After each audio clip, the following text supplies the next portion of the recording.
Hello everybody and welcome back to the channel. And this is Saturday, and on Saturday we talk about something. Just something that we didn't get a chance to talk about throughout the week.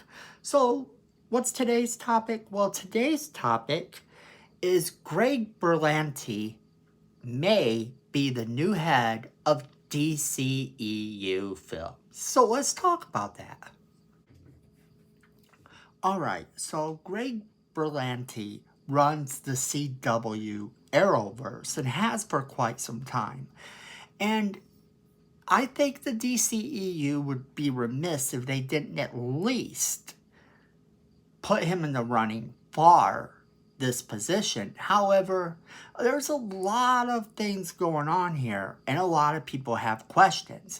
Can he run the DCEU? And can he run it good? The fact of the matter is that running TV is not like running a movie. However, I think that with what Greg Berlanti has done, if given a bigger budget and maybe a bit of a tighter leash, if you will, he could actually produce the quality films we are looking for. Now, let me explain why I think this is.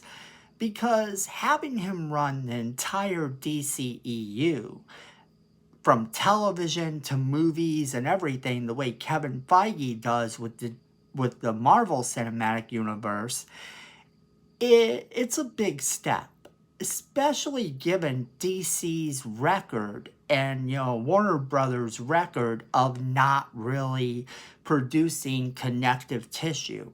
Now, Greg Berlanti can and has created connective tissue all the way across the CW with some pretty big events. In fact, I think when the new Flash movie comes out, people are going to compare it to the television version of Crisis on Infinite Earths. And why wouldn't they? Because that was actually pretty low-key amazing for what it was.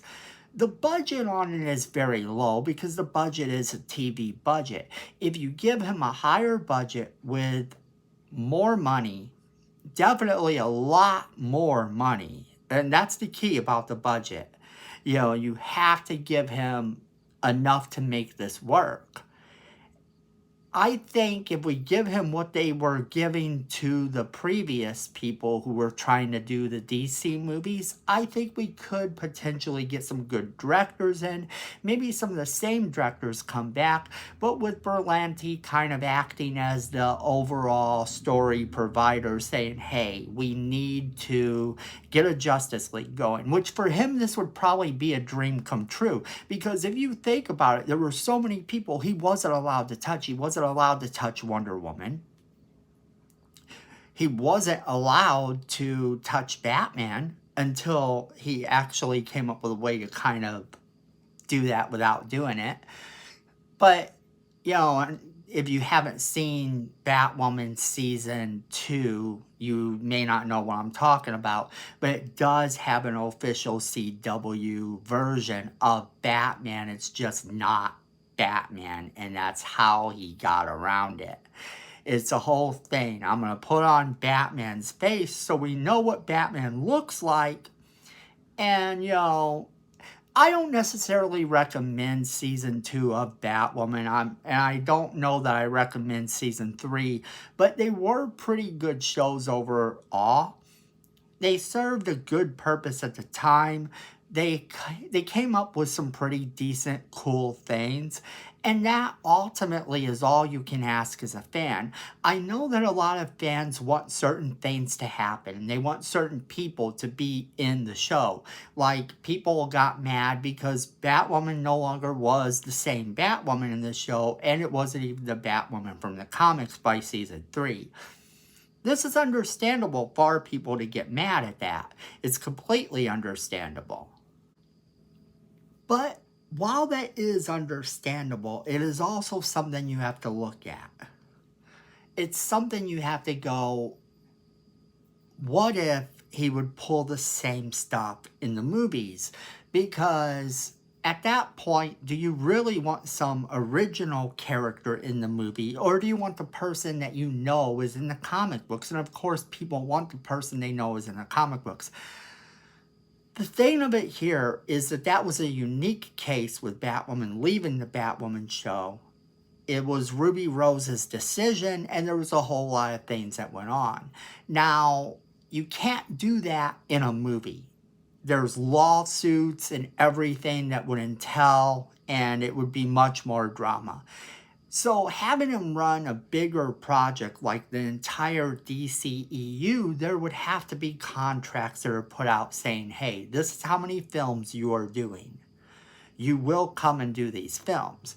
So it's not even like DCEU previously ran, where they had some ideas about, let's do a second one of these movies, but the movie was never actually on the table.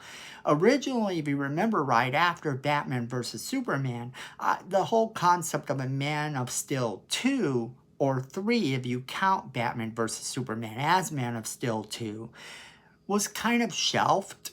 And his contract said that he was going to appear in so many movies and didn't really say it was going to be Superman movies. He could appear in this movie or that movie. And then as it turns out, they didn't really use him in some of that stuff. And it was a whole big thing. And I'm not saying that the previous reign did anything bad, because the previous people who ran the show, or ran the movies, I should say, they did their best with what they had, and I'm sure they had big ideas. And the fact of the matter is, it just lacked the connective tissue all the way around. You knew that the second that the movies started coming out and they weren't connected together, that you were going to have a little bit of a problem.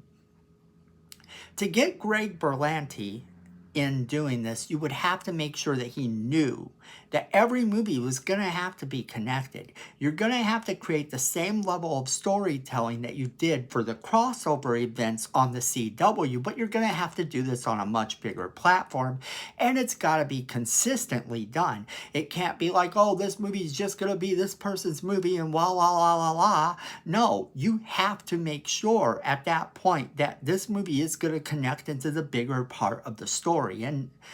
And so far, I don't think a lot of fans have a lot of faith that he can do that. But I don't know. This has only just come out as news. I personally think that with a higher budget, he could do a really good job. And I'm super excited about this as a possibility. But this is just one name that they are throwing out there. And I am excited to see who else's name they decide to throw out as well. What do you guys think? All right, everybody. So what do you think in the comments below? Let us know. And share this video with all of your friends so that they can be a part of the conversation too. Make sure you're hitting that like button because it's free. YouTube likes it and so do we. And then, friends, Miko says we need more subscribers, so make sure you are hitting that subscribe button. You don't want to disappoint Miko. And then make sure you are hitting that notification bell so you don't miss a single video. And yes, at the end of the day, fandom is family.